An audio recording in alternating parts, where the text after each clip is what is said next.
Here is a WRS mini bell, as they like to call them. It is a smaller than usual crossing bell, and this one used to be painted black. I'm going to actually paint it to its original color that it used to be. I got another base for it that's coming in the mail, so that was kind of original to this style of bell. This thing here has a handle on it because it's kind of been like a doorbell for a period of time. When I got it, it was used as a doorbell for someone's house, so it was all wired up differently and I had to kind of rewire it. But anyways, this is the inside of the bell. Anyways, we'll see it run.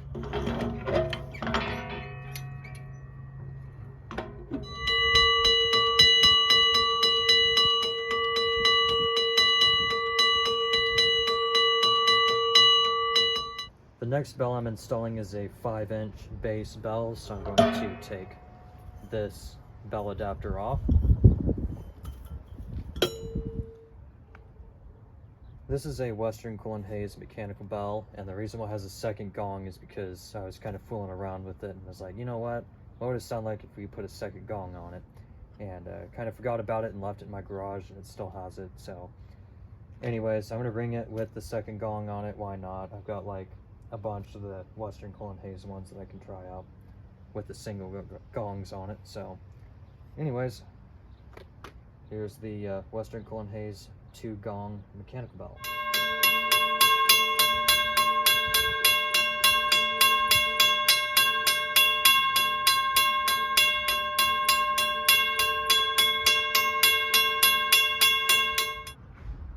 This is a Safetran crossing bell that I've restored. It's one of the first ones I restored.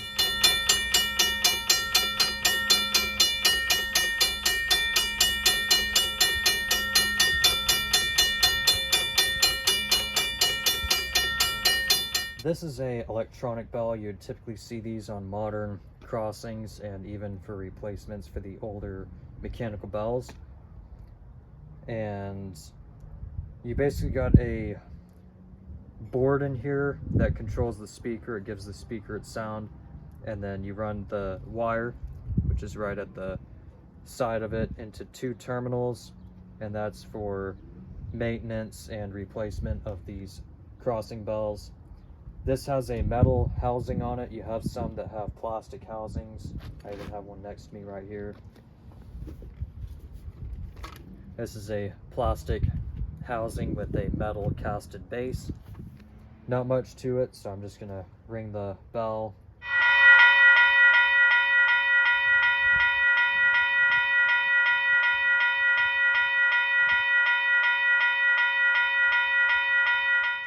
This is a Safetran crossing bell, one of the modern styles.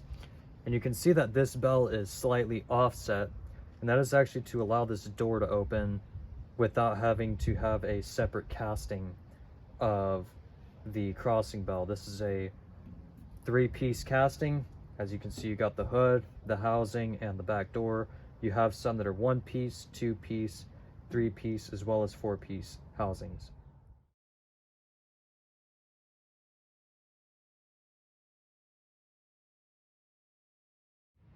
Okay, this is a modern Safetran mechanical bell. This is one of the last versions produced of this style.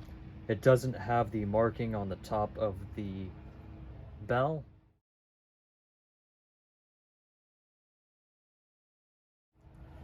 And it's got the coil right here. These are pretty simple.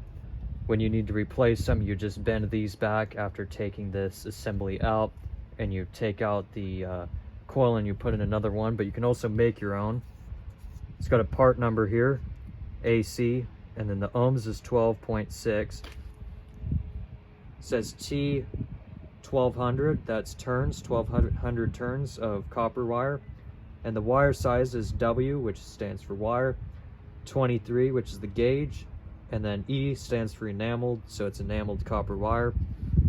You've got a part number from down here. This was specific to the railroad. This was a replacement bell to a crossing that was replacing a previous mechanical bell, and that is why they wrote that part number down there. You've got the schematic on this one. This one's in pretty okay shape. Can hardly see that one, but the contact on this one's worn out. I don't know how well this one's gonna ring, but there's the contact plate. It's been readjusted before, it's kind of bent. Coils also loose. These were bent out, so don't know if it's gonna run the way it is, but anyways, we'll give it a try.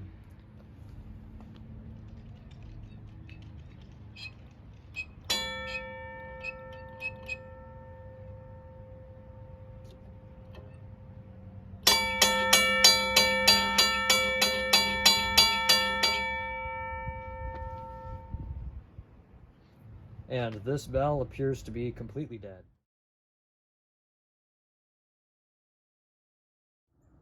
Okay, what you're gonna need for your crossing bell is a new coil right here.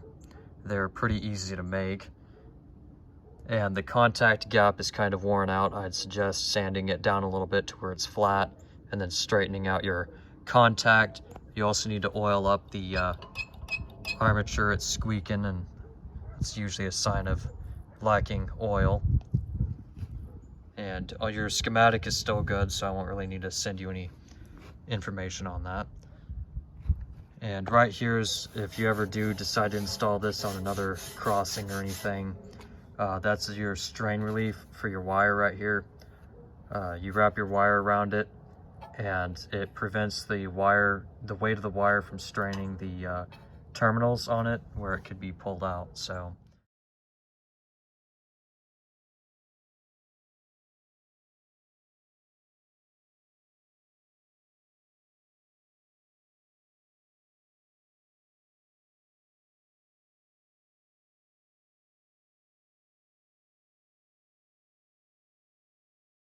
that's what that strain relief is for, and that's only on the Safetran bells, but it is on just about every Safetran bell that they made. So anyways, there's your new crossing bell. You can see the resemblance on your lock of a Safetran lock that they made on the actual casted door of the crossing bell, and I kind of thought that was a neat resemblance between the two. But another thing that has something to do with crossing bells is also caps. They pretty much go on the top of any crossing mast. This one has a 4 or 5 inch base, so it can be mounted on a 4 inch or a 5 inch mast, and this is a standard 5 inch pole size. It is usually used for wayside signaling, but I used it for crossing bells because it's a perfect testing platform. This is what most crossing bells start out as. Starts out as these already casted little cone-shaped